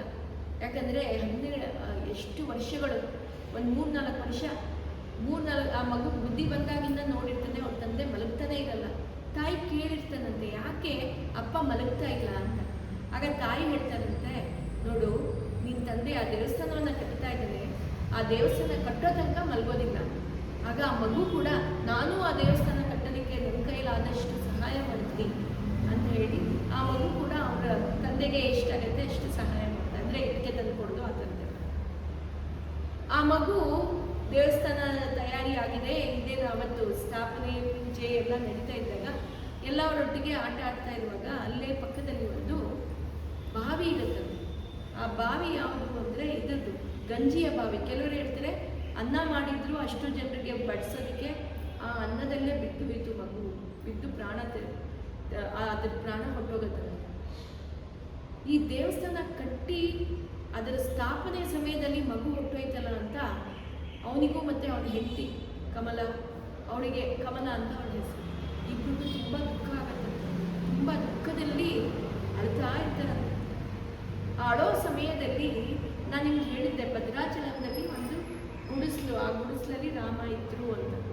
ರಾಮ ಏನು ಮಾಡಿರ್ತಾನೆ, ವಿಷ್ಣು ಅಂದರೆ ವಿಷ್ಣು ಶೇಷಶಾಹಿ, ಆ ಶೇಷನ ಮೇಲೆ ಮಲಗಿರುವಂಥ ವಿಷ್ಣು ಯಾವಾಗ ಗೋಪಣ್ಣ ದೇವಸ್ಥಾನ ಕಟ್ಟೋದನ್ನು ಶುರು ಮಾಡ್ತಾನೆ, ಮೇಲಿಂದ ಅದನ್ನು ನೋಡಿ ಕೆಳಗೆ ತಾನೇ ಬಂದು ಆ ಗುಡಿಸ್ಲಲ್ಲಿ ಮತ್ತೆ ವಾಸವಾಗಿರ್ತಾನಂತೆ. ದೂರದಲ್ಲಿ ನಿಂತ್ಕೊಂಡು ನೋಡ್ತಾ ಇರೋದು, ಅಂದರೆ ಭಕ್ತನ ಹಿಂದೆ ತಾನೇ ನಿಂತ್ಕೊಂಡು ಕೆಲಸವನ್ನು ಮಾಡ್ತಾ ಇರೋದು. ಅದನ್ನು ನೋಡಿ ರಾಮನ ಕೆಳಗೆ ಬಂದು ನೋಡಿರ್ತಾನೆ. ರಾಮ ಬಂದ ಅಂತ ಅವನ ಹಿಂದೆ ಲಕ್ಷ್ಮೀದೇವಿ ಸೀತೆ ಅವಳು ಕೂಡ ಬಂದಿರ್ತಾಳೆ. ರಾಮ ಸೀತೆ ಬಂದರು ಅಂತ ಲಕ್ಷ್ಮಣ ಕೂಡ ಬಂದಿರ್ತಾನೆ, ಅಂದರೆ ಶೇಷಶಾಹಿ ಅವನೂ ಬಂದಿರ್ತಾನಂತೆ, ಅಲ್ಲೇ ಇರ್ತಾನೆ. ಅವರಿಬ್ರು 3 ಜನ ಅಲ್ಲದೆ ರಾಮ ಎಲ್ಲಿ ರಾಮನೋ ಅಲ್ಲಿ ಹನುಮನು ಅಲ್ಲಿ ಬಂದಿರ್ತಾನೆ. ಆ ಹನುಮನು ಕೂಡ ಅಲ್ಲೇ ಇರ್ತಾನೆ. ರಾಮನಿಗೆ ಇಲ್ಲಿ ಎಲ್ಲರೂ ಜೋರು ಕೂಗಾಡ್ತಾ ಇದ್ದಾರೆ, ಅಳ್ತಾ ಇದ್ದಾರೆ. ರಾಮದಾಸನ ಇವನ ಗೋಪಣ್ಣನ ಮಗ ಸತ್ತೋದ ಅಂತ ಹೇಳಿ ಇದನ್ನೆಲ್ಲ ನೋಡಿ ಆರ್ತನಾದ ಕೇಳಿಸ್ಕೊಂಡು ರಾಮನು ಆ ಕಬೀರ್ ದಾಸರ ಮನಸ್ಸಲ್ಲಿ ಹೋಗಿ ನೀನೇ ಅವನನ್ನು ಬದುಕಿಸ್ಬೇಕು ಅಂತ ಅವನ ಮನಸ್ಸಲ್ಲಿ ಆಜ್ಞೆ ಮಾಡ್ತಾನೆ. ಹಾಗೆ ಕಬೀರ್ ದಾಸರಲ್ಲಿ ಬಂದು ರಾಮನಾಮ ಹೇಳಿದ ಕೂಡಲೇ ಆ ಮಗು ಎದ್ದು ನಿಲ್ಲುತ್ತದೆ. ಹೀಗೆ ರಾಮನಾಮನ ಮಹಿಮೆ. ಆ ಕಬೀರ್ ದಾಸರ ಕನಸಲ್ಲಿ ಹೀಗೆ ಒಮ್ಮೆ ರಾಮನು ಬಂದು ಆ ಗೋಪಣ್ಣನನ್ನು ರಾಮದಾಸ ಅಂತ ನಾಮಕರಣ ಮಾಡುವಂತ ಆಜ್ಞೆ ಮಾಡಿರ್ತಾರೆ. ಆಗ ಕಬೀರ್ ದಾಸರು ಬಂದು ಗೋಪಣ್ಣನನ್ನು ರಾಮದಾಸ, ನೀನು ನೀನು ಪರಮ ಭಕ್ತಿಯಿಂದ ಮಾಡ್ತಾ ಇದೆಯಾ, ನಿನಗೆ ಪರಮಾತ್ಮನ ಆಜ್ಞೆಯ ಪ್ರಕಾರ ನಿನ್ನ ಹೆಸರು ರಾಮದಾಸ ಅಂತ ಹೆಸರು ಕೊಟ್ಟು ಅವನಿಗೆ ರಾಮತಾರಕ ಮಂತ್ರದ ಬೋಧನೆಯನ್ನ ಮಾಡ್ತಾರೆ ಅಂತ ಕೆಲವು ಕಥೆಯಲ್ಲಿ ಹೇಳ್ತಾರೆ. ಇನ್ನೊಂದು ಕಡೆ ಏನು ಹೇಳ್ತಾರೆ ಅಂದರೆ ರಾಮತಾರಕ ಮಂತ್ರ, ಶ್ರೀರಾಮ ಜಯ ರಾಮ ಜಯ ಜಯ ರಾಮ, ಈ ರಾಮ ಮಂತ್ರವನ್ನ ಗೋಪಣ್ಣನಿಗೆ ಅವರ ಗುರುಗಳು, ನಾರಾಯಣ ಗುರುಗಳು ಅಂತ ಅವರ ಕುಲಗುರು, ಅವರ ಫ್ಯಾಮಿಲಿಯಲ್ಲಿರುವಂಥ ಗುರುಗಳು, ಅವರು ಬೋಧನೆ ಮಾಡಿರೋದು ಅಂತ ಕೆಲವು ಕಡೆ ಹೇಳಿದ್ದಾರೆ. ಇನ್ನೊಂದು ಕಡೆ ಏನು ಹೇಳಿದ್ದಾರೆ, ಕಬೀರ್ ದಾಸರು ಅವರಿಗೆ ಬೋಧನೆ ಮಾಡಿರೋದು. ಆವಾಗಿಂದ ರಾಮದಾಸರ ನಾಮ ಜಪ ತುಂಬ ಪಾಪ್ಯುಲರ್ ಆಗೋಯ್ತಂತೆ. ಆಗ ಕಬೀರ್ ದಾಸರು ಏನು ಹೇಳಿದ್ರು, ಎಲ್ಲರೂ ರಾಮನಾಮವನ್ನು ಜಪ ಮಾಡಬೇಕು ಅಂತ ಕಬೀರ್ ದಾಸರು ಹೇಳ್ತಾ ಇದ್ದಿದ್ದನ್ನ ರಾಮದಾಸರು ಹೇಳಕ್ಕೆ ಶುರು ಮಾಡಿದ್ರು. ಆ ಗುಡಿ ಕಟ್ಟುವಾಗ ಪ್ರತಿಯೊಂದರಲ್ಲೂ ರಾಮ ರಾಮ ರಾಮ ಹೆಸರನ್ನ ಶ್ರೀರಾಮ ಅಂತ ಬರೆಯೋದು ಶುರು ಮಾಡಿದ್ರು. ಹಾಗೆ ಬರೆಯೋದನ್ನ ಆವಾಗ ಶುರು ಮಾಡಿರೋದು. ಈಗಲೂ ಕೋಟಿ ರಾಮ ಲೇಖನ ಯಜ್ಞ ಅಂತ ಶುರು ಮಾಡಿದ್ದಾರೆ. ಈಗಲೂ ಕೂಡ ಶುರು ಅಲ್ಲ, ಆವಾಗ ಶುರುವಾಗಿರೋದು, ಈಗಲೂ ನಡೀತಾನೆ ಇದೆ ಅದು. ಈಗಲೂ ಕೂಡ ಕೋಟಿ ರಾಮ ನಾಮ ಜಪ ಬರೆದ್ರೆ ಅಲ್ಲಿಗೆ ಹೋಗಿ ಸಮರ್ಪಣೆ ಮಾಡಬೇಕು, ಭದ್ರಾಚಲಕ್ಕೆ ಹೋಗಿ ಸಮರ್ಪಣೆ ಮಾಡಬೇಕು ಅಂತ ಹೇಳ್ತಾರೆ. ಅದು ನಾವು ಬರೆದಿರೋ ಪುಸ್ತಕವನ್ನ ತಲೆ ಮೇಲೆ ಹೊತ್ಕೊಂಡು ಹೋಗ್ತಾರಂತೆ, ಅಷ್ಟು ಮಹತ್ವ ಇದೆ ಅಂತ ಹೇಳಿ. ಹಾಗೆ ರಾಮದಾಸರಿಗೆ ಈ ರೀತಿ ನಾಮ ಬಂತು. ಮತ್ತೆ ಅವರ ಮಗ ಕೂಡ ರಾಮನ ನಾಮನಿಂದ ಎಚ್ಚೆತ್ತ, ಸತ್ತವನು ಅವನು ಎದ್ದ ಅಂತ ಇಲ್ಲಿ ಹೇಳಿದ್ದಾರೆ. ಹೀಗೆ ಆಜ್ಞೆ ಆಯಿತು. ತನುಷ ರಾಜನು ಆ ಗೋಪಣ್ಣನನ್ನ ಕರ್ಕೊಂಬರ್ಬೇಕು, ರಾಮದಾಸನನ್ನ ಕರ್ಕೊಂಬರ್ಬೇಕು ಅಂತ ಕರ್ಕೊಂಬರ್ತಾನೆ. ಆ ಸೈನಿಕರು ಹೋಗಿ ಕರ್ಕೊಂಬರ್ತಾರೆ. ಸೈನಿಕರು ಹೋಗಿ ಕರ್ಕೊಂಬಂದಾಗ ಗೋಪಣ್ಣ ಅಂದರೆ ರಾಮದಾಸರಿಗೆ ಕೇಳ್ತಾರೆ, ಯಾವ ದುಡ್ಡಿಂದ ನೀನು ದೇವಸ್ಥಾನ ಕಟ್ಟೆ, ನನ್ನ ಆಜ್ಞೆ ಪಡೆದಿದ್ದು ನೀನು ಹೇಗೆ ಕಟ್ಟೆ ಅಂತ. ಆಗ ರಾಮದಾಸರು ಹೇಳ್ತಾರಂತೆ, ನಾನು ನಿನ್ನ ಆಜ್ಞೆಗೆ ಕಾಯ್ತಾ ಇದ್ದೆ, ಆದರೆ ನಿನ್ನ ಆಜ್ಞೆ ಬರಲಿಲ್ಲ. ನಾನು ಕಟ್ಟಿರೋದು ಬೇರೆ ಏನೂ ಅಲ್ಲ, ನಿನ್ನ ಹೆಸರಿಂದಾನೇ ನಿನ್ನ ಈ ರಾಜ್ಯಭಾರ ಯಾವಾಗ ನಡೀತಾ ಇದೆ, ನಿನ್ನ ರಾಜ್ಯಭಾರದಲ್ಲೇ ನಮ್ಮ ದೇವರ ಗುಡಿಯನ್ನು ನಾನು ಕಟ್ಟಿದ್ದೀನಿ, ಅದರಲ್ಲಿ ಏನೂ ತಪ್ಪಿಲ್ಲ ಅಂತ ಗೋಪಣ್ಣ ಅಂದರೆ ರಾಮದಾಸ ಹೇಳ್ತಾರಂತೆ. ತನೀಷಾ ರಾಜನಿಗೆ ತುಂಬ ಸಿಟ್ಟು ಬರುತ್ತೆ. ಏನು, ನಾನು ನಿಮಗೆ ದೇವಸ್ಥಾನ ಕಟ್ಟೋದಕ್ಕೆ ಆಜ್ಞೆ ಮಾಡಿದ್ರೆ ನೀನು ಕಟ್ಟಿದ್ಯಾ, ಅದೇ ಕಟ್ಟೆ ಅಂತ. ಆಗ ರಾಮದಾಸ ಅಲ್ಲಿ ಒಂದು ಪ್ರಶ್ನೆ ಮಾಡ್ತಾರಂತೆ, ನೀನು ಗೋರಿ ಕಟ್ಟಿಸ್ಬೋದು, ನಿನ್ನ ಹೆಂಡತಿಗೋಸ್ಕರ ನೀನು ಏನು ಬೇಕಿದ್ರೂ ಮಾಡ್ಬೋದು. ತನೀಶನಿಗೆ 3 ಹೆಂಡತಿ ಇರುತ್ತೆ. ಮೊದಲನೇ ಹೆಂಡತಿ ಸತ್ತೋದ್ಲು ಅಂತ ಒಂದು ದೊಡ್ಡ ಗೋರಿ ಕಟ್ಟಿಸಿ ಅದಕ್ಕೆಲ್ಲ ಏನು ಬೇಕೋ ಅದೆಲ್ಲ ವ್ಯವಸ್ಥೆ ಮಾಡಿದ್ರಂತೆ. ನೀವೆಲ್ಲ ಏನು ಬೇಕು ನೀವು ಕಟ್ಟಿಸ್ಕೋಬೋದು, ಅದರಲ್ಲಿ ನಾನು ನಮ್ಮ ಸಂಪ್ರದಾಯದ ಪ್ರಕಾರ ಒಂದು ದೇವಸ್ಥಾನವನ್ನು ಕಟ್ಟಿದ್ರಲ್ಲಿ ಏನೂ ತಪ್ಪಿಲ್ಲ ಅಂತ ಈ ರಾಮದಾಸ ಅಲ್ಲಿ ಚರ್ಚೆ ಮಾಡ್ತಾರೆ. ಇದು ತನಿಷಾ ರಾಜನಿಗೆ ತುಂಬ ಸಿಟ್ಟು ಬಂದು ಅವನಿಗೆ ಕಾರಾಗೃಹಕ್ಕೆ ಹಾಕಬೇಕು ಅಂತ ಹೇಳಿ ಕಾರಾಗೃಹಕ್ಕೆ ಹಾಕಿ, ನೀನು ನನಗೆ 6 ಲಕ್ಷ ವರಹಗಳು ಏನು ನೀನು ಆ ದೇವಸ್ಥಾನ ಕಟ್ಟೋದಕ್ಕೆ ಖರ್ಚು ಮಾಡಿದೆಯಾ, ಅದು ನೀನು ವಾಪಸ್ ಕೊಡದೇ ಇದ್ದರೆ ನೀನು ನನ್ನಿಂದ ತುಂಬ ಹಿಂಸೆಗೆ ಒಳಗಾಗ್ತೀಯ ಅಂತ ಅಲ್ಲಿ ಆಜ್ಞೆ ಮಾಡ್ತಾರೆ. ಮತ್ತು ಎಲ್ಲರಿಗೂ ಆಜ್ಞೆ ಏನು ಮಾಡ್ತಾರೆ, ಅವನಿಗೆ ಹೊಡೀರಿ, ಅವ್ನು ದುಡ್ಡು ಕೊಡೋ ತನಕನೂ ಹೊಡಿತಾ ಇರಬೇಕು, ಅವನಿಗೆ ಕಷ್ಟ ಕೊಡಬೇಕು ಅಂತ ಹೇಳಿ. ಸರಿ ಅಂತ ಹೇಳಿ ಅವನಿಗೆ ಕಾರಾಗೃಹಕ್ಕೆ ಹಾಕ್ತಾರೆ. ಈಗಲೂ ಹೈದರಾಬಾದಿಗೆ ಗೋಲ್ಕೊಂಡ ಫೋರ್ಟ್ಗೆ ಹೋದರೆ ಅಲ್ಲಿ ರಾಮದಾಸನಿಗೆ ಇಟ್ಟಿದ್ದ ಜೈಲ್ ಅಂತ ಕಾರ್ಖಾನೆ ಏನಿದೆ ಇದು ತೋರಿಸ್ತಾರೆ. ಆ ಜೈಲ್ ಆಫೀಸಲ್ಲಿ ಏನಿದೆ, ಜೈಲ್ ಇಂಪ್ರಿಸನ್ಮೆಂಟ್ ಏನಿದೆ, ಆ ಜಾಗ ಏನಿದೆ, ಆ ಸೆಲ್ಲೆಲ್ಲ ತೋರಿಸ್ತಾರೆ, ಅದನ್ನು ನೋಡ್ಬೋದು. ಇಲ್ಲಿ ಅತಿಯಾದ ಹಿಂಸೆ, ರಾಮದಾಸರಿಗೆ ಎಷ್ಟು ಹಿಂಸೆ ಅಂದರೆ ಎಷ್ಟು ಹೊಡಿತಾರೆ ಅಂದರೆ 1 ನಿಮಿಷ ಟೈಮ್ ಕೊಡದೆ ಹೊಡಿತಾರಂತೆ. ಏನೇ ಹೊಡಿತಾ ಇದ್ರು ಆ ಕಾರಾಗೃಹದ ವಾಸ ಈ ರಾಮದಾಸರಿಗೆ ರಾಮನ ಹತ್ರ ಇನ್ನೂ ಹತ್ರ ಆಗೋದಕ್ಕೆ ಅವಕಾಶ ಮಾಡಿಕೊಡ್ತಂತೆ. ಪ್ರತಿ ನಿಮಿಷ ರಾಮದಾಸ ಇಲ್ಲಿ ರಾಮನ ಕೀರ್ತನೆಗಳನ್ನು ಹಾಡಿದ್ರು. ಇಲ್ಲೇ ಆ 200 ಕೀರ್ತನೆಗಳನ್ನು ರಾಮದಾಸರು ಹಾಡಿರೋದು ಅಂತ ಹೇಳ್ತಾರೆ. ಎಷ್ಟು ಚಿತ್ರಹಿಂಸೆ ಕೊಡ್ತಾರೆ ಅಂದರೆ 12 ವರ್ಷ ಅವರಿಗೆ ಅಲ್ಲಿ ಬಂದಿಯಾಗಿ ಇಟ್ಟಿರ್ತಾರೆ. ಆಗ ಒಂದೊಂದು ಕೀರ್ತನೆಗಳು ಯಾವ್ಯಾವ ರೀತಿ ಅಂದರೆ, ರಾಮ ನಿನ್ನನ್ನು ನಾನು ನಿನಗೆ ಗುಡಿ ಕಟ್ಟಿಸಿದೆ, ನನಗೆ ಇಷ್ಟು ಶಿಕ್ಷೆ ಕೊಟ್ಟಿದ್ದೀಯಾ. ಆಮೇಲೆ ನಿನಗೆ ನಿನ್ನ ತಂದೆ ಹಾರ ಹಾಕಿರಲಿಲ್ಲ, ನೀನು ಈ ವನವಾಸಕ್ಕೆ ಬಂದಾಗ ಸೀತೆಗೆ ಅವಳು ಅಂಥ ಜನಕರಾಜನ ಮಗಳಾದರೂ ಇಲ್ಲಿ ಬಂದಾಗ ಅವಳಿಗೆ ಒಂದು ಒಡವೆ ಇರಲಿಲ್ಲ, ಅಂತ ಅವಳಿಗೆ ನಾನು ಇಷ್ಟು 10 ವರಹಗಳು ಒಂದೊಂದು ಲೆಕ್ಕನೂ ಅಲ್ಲಿ ಹಾಡಿನ ಮೂಲಕ ಹೇಳಿದಾರಂತೆ. ನೀವು ಒಮ್ಮೆ ಅದನ್ನು ಕೇಳಿಸ್ಕೊಳ್ಳಿ. ಹಾಡಿನ ಮೂಲಕ ಒಂದು ಪದಕ, ಚಿನ್ನದ ಪದಕ ಏನು ನಾನು ಹಾಕಿದ್ದೀನಿ ಅದಕ್ಕೂ 10,000 ವರಹಗಳು. ಆ ಸೀತಾಮಾತೆಯ ಪದಕವನ್ನು ನಾನು ಏನು ಮಾಡಿಸಿದ್ದೀನಿ ಅದಕ್ಕೊಂದು 15,000 ವರಹಗಳು. ಈ ರೀತಿ ಪ್ರತಿಯೊಂದು ಲೆಕ್ಕವನ್ನು ಹಾಡಿನ ಮೂಲಕ ರಾಮನಿಗೆ ಒಪ್ಪಿಸ್ತಾ ಇರ್ತಾರೆ. ಮತ್ತು ಅವ್ರಿಗೆ ಎಂಥ ಊಟ ಅಂದರೆ ಬರೀ ಉಪ್ಪು ಹಾಕಿ ಏನು ರೊಟ್ಟಿಗಳು ಆ ಥರ ಕೊಡೋದು, ಅದನ್ನು ಕೊಡೋದಂತೆ ತಿನ್ನೋಕ್ಕೆ. ಅದನ್ನು ನೀನು ತಿನ್ನಲೇಬೇಕು ಅಂತ ಅವನಿಗೆ ಹಿಂಸೆ ಮಾಡೋದು. ಅದನ್ನು ತಿನ್ನಬೇಕಿದ್ರು ಎಂಥ ರುಚಿಯಪ್ಪ, ಏನು ರುಚಿ ಅಂತ ಎಲ್ಲ ನೋಡ್ತಾ ಇದ್ದಾರೆ ಸೈನಿಕರು. ರಾಮನಾಮದಲ್ಲಿ ಎಂಥ ರುಚಿ ಅಂತ ಹೇಳಿ ರಾಮನಾಮ ಹೇಳ್ಕೊಂಡು ಅದನ್ನು ತಿನ್ನೋದು. ಆಗ ಆ ಉಪ್ಪು ಏನಿದೆ ಅದೇನು ಅವ್ರಿಗೆ ಅರಿವಾಗ್ತಾ ಇರಲಿಲ್ಲ. ಎಂಥ ರುಚಿ ರಾಮನಾಮ ಅಂತ ಹಾಡಿದೆ. ಆ ಹಾಡು ಕೇಳಿಸ್ಕೊಳ್ಳಿ, ಅವರ ಕೀರ್ತನೆಗಳನ್ನು ಒಮ್ಮೆ ಕೇಳಿಸ್ಕೊಳ್ಳಿ, ತುಂಬ ಚೆನ್ನಾಗಿದೆ. ಹೀಗೆ ಅವರು ಕಷ್ಟದಲ್ಲೇ ಇರ್ತಾರೆ. ಆಯಿತು, 12 ವರ್ಷ ಆಗ್ತಾ ಬಂತು, ರಾಮದಾಸರಿಗೆ ತಡೆಯೋಕ್ಕಾಗ್ತಾ ಇಲ್ಲ. ನೀನು ಗುಡಿ ಕಟ್ಟಿಸ್ದೆ, ಆದರೆ ನನಗೆ ಇಷ್ಟು ಕಷ್ಟ ಕೊಟ್ಟಿದೆಯಲ್ಲ ದೇವರೇ, ಏನು ಈಗ ಬಿಡು, ನಾನು ನಿನ್ನನ್ನು ಕೇಳಲ್ಲ, ನನ್ನ ತಾಯಿಗೆ ಕೇಳ್ತೀನಿ ಅಂತ ಆಮೇಲೆ ಅಲ್ಲಿಂದ ಸೀತಾಮಾತೆಗೆ ಬೇಡಕ್ಕೆ ಶುರು ಮಾಡ್ತಾರೆ. ನಮ್ಗೆ ಇನ್ನೊಂದೇನು ಗೊತ್ತಾ, ನಮ್ಗೆ ಏನಾದರೂ ಕೆಲಸ ಆಗಬೇಕಂದ್ರೆ ನಾವು ಫಸ್ಟ್ ಅಪ್ಪನ ಹತ್ರ ಹೋದರೆ ಅಪ್ಪ ದುಡ್ಡು ಕೊಡಲ್ಲ ಅಂತ ಗೊತ್ತು. ಫಸ್ಟ್ ಆಮೇಲೆ ಏನು ಮಾಡ್ತೀವಿ, ತಾಯಿ ಹತ್ರ ಹೋಗ್ಬಿಟ್ಟು ತಾಯಿ ಹತ್ರ ಕೇಳೋದು, ಅಮ್ಮ ಹೇಳಮ್ಮ ಅಪ್ಪನಿಗೆ ನನಗೆ ಇಷ್ಟು ಬೇಕು, ಪಿಕ್ನಿಕ್ ಹೋಗಬೇಕು, ಟೂರ್ ಹೋಗಬೇಕು, ನನಗೆ ಇಷ್ಟು ದುಡ್ಡು ಬೇಕು ಅಂತ ಕೇಳಿದಾಗ ಅಮ್ಮ ಹೇಳಿದಾಗ ತಂದೆ ಎಲ್ಲೋ ಒಂದು ಕಡೆ ಸಾಫ್ಟ್ ಕಾರ್ನರ್ ಆಗಿ ಒಪ್ಕೊಂಡ್ಬಿಡ್ತಾರೆ. ಅದೇ ಮನಸ್ಸಲ್ಲಿ ಇಟ್ಕೊಂಡು ರಾಮದಾಸರು ಸೀತೆಗೆ ಪ್ರಾರ್ಥನೆ ಮಾಡ್ತಾರೆ.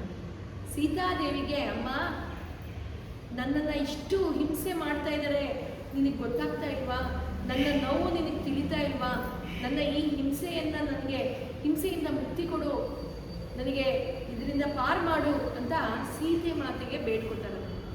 ಅಲ್ಲೂ ಒಂದು ಕೀರ್ತನೆ ಹಾಡಿದ್ದಾರೆ, ಸೀತಾದೇವಿಗೆ ಕೀರ್ತನೆ ಹಾಡಿದ್ದಾರೆ. ಯಾವಾಗ ಸೀತಾದೇವಿಯ ಮೊರೆ ಹೊಕ್ಕಿದ್ರು ಆಗ ಸೀತಾದೇವಿ ಎದ್ದು ಬಂದು ರಾಮನಿಗೆ ಎಚ್ಚೆತ್ತಿ ಹೇಳ್ತಾರಂತೆ, ಎಂತ ಇದು ರಾಮ, ಅಷ್ಟು ನಿನ್ನ ಭಕ್ತ ಕಷ್ಟಪಟ್ಟು ನಿನ್ನ ದೇವರ ಗುಡಿಯನ್ನು ಕಟ್ಟಿದ್ದಾನೆ, ಅಂಥ ರಾಮನಿಗೆ ಯಾಕೆ ನೀನು ಇಷ್ಟು ಕಷ್ಟ ಕೊಡ್ತಾ ಇದೆಯಾ ಅಂತ ಕೇಳ್ತಾಳೆ. ಆಗ ರಾಮರು ಹೇಳ್ತಾರೆ, ಹೋದ ಜನ್ಮದಲ್ಲಿ ರಾಮದಾಸ ಏನು ಮಾಡಿರ್ತಾರಂತೆ, ಒಂದು ಶುಕ ಅಂದರೆ ಒಂದು ಪ್ಯಾರೆಟ್, ಆ ಪ್ಯಾರೆಟನ್ನು ಒಂದು ಕೇಜ್, ಆ ಕೇಜಲ್ಲಿ ಹಾಕಿಟ್ಟಿದ್ದ. ಅದು ಏನು ಅವನಿಗೆ ಹಾಕಿಟ್ಟಿದ್ದ 12 ದಿವಸ ಅದರಲ್ಲಿ ಹಾಕಿಟ್ಟಿದ್ದನು. ಆ ಪ್ಯಾರೆಟ್ ಯಾವಾಗಲೂ ರಾಮ ರಾಮ ಅಂತ ಹೆಸರು ಕೂಗ್ತಾ ಇದ್ದನು. ಅದು ರಾಮ ರಾಮ ಅನ್ನೋದನ್ನ ಇವನು ನೋಡಿ ತಮಾಷೆ ಮಾಡಿದ್ದನು. ರಾಮ ರಾಮ ಅಂತಾರೆ, ತಮಾಷೆ ಮಾಡಿದ್ದನ್ನ ನೋಡಿ ಆ ಭಗವಂತ ಹೇಳ್ತಾನೆ, ಅವನು ಮಾಡಿರೋದು ಅವನು ಇವಾಗ ಅನುಭವಿಸ್ತಾ ಇದ್ದಾನೆ.